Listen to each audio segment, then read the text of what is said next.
Let me paint a financial picture.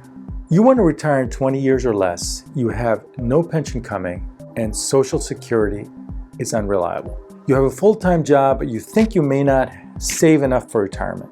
So you're relying heavily on the investment returns of your savings. So you want to get the absolute maximum returns that you can get for your money that you have saved, because you may not have any other resources. And this needs to be a passive investment because you have a job already. The question is, where do you put this money to get the absolute maximum return over the next 20 years? The answer to this important question coming up right now. So what is the absolute best investment to get the maximum returns? To answer this question, you first have to realize two things. First, no one can predict the future. I can only tell you what investment performed the best in the past, and based on that information, you may be able to conclude that this same investment would also perform best in the future. This is not an unreasonable presumption, but it is still kind of a crapshoot because the future may not behave like the past. The other thing you have to realize is that high returns also come with high risk, meaning your principal could fluctuate in value quite a bit. There's no such thing as high returns without high risk. If anyone tries to sell you something that has a high return with low or no risk, this is a sure sign that he is ripping you off and is lying to your face, and you should run. So, because of the fluctuation in value or higher risk, you should only make a high return investment if you have a long-term horizon, meaning you don't need to touch the money for at least 10 years. If you need the money for an expected expense before that time, don't put it in this kind of investment. So as long as you understand these two things, here is the absolute highest return investment over the past. This should be no surprise.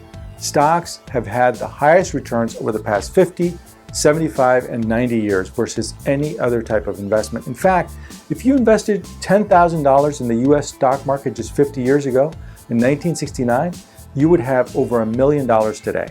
In fact, over the past 100 years, the stock market has seen an average return of about 7% per year. At this rate, the value of your investment doubles every 10 years. There's no good reason to think this won't continue.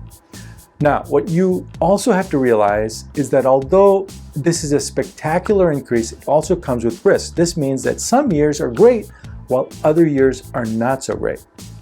In the past 100 years, for example, the stock market had a positive return of 50 in those years and a negative return in about 30 of those years. So there are ups and downs, but if you stick with it, your portfolio should see a great return over that time, as you can see on this chart, which is, by the way, adjusted for inflation.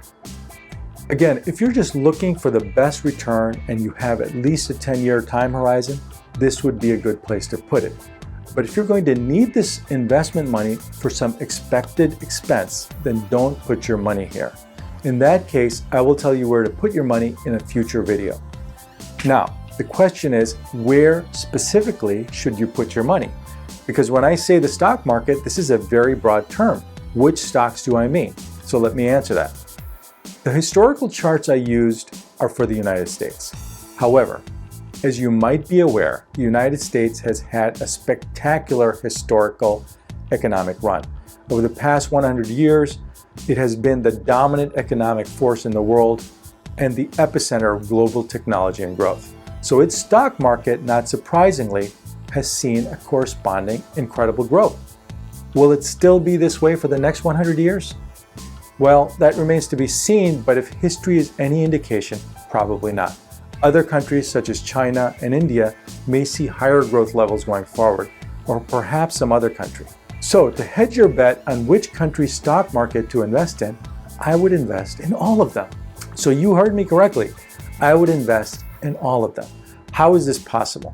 It is possible by investing in a global stock index fund that invests money in stocks of companies located around the world. And here's the one I would look at: the Vanguard Global Total World Stock Index Fund. This is available to US investors as well as UK investors. Now, why this fund? It invests in not only the United States, but also developed foreign markets and emerging markets.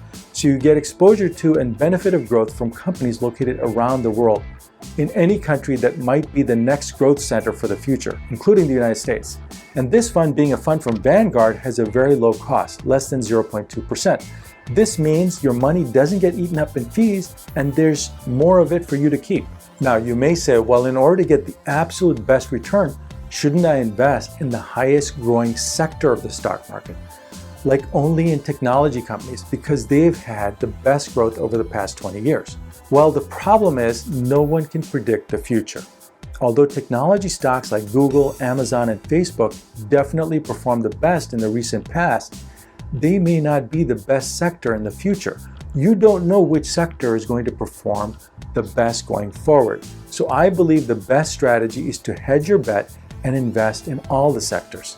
So investing in something like the Vanguard Global World Stock Index Fund hedges your bet because it invests not only in countries around the world, but also various industrial sectors.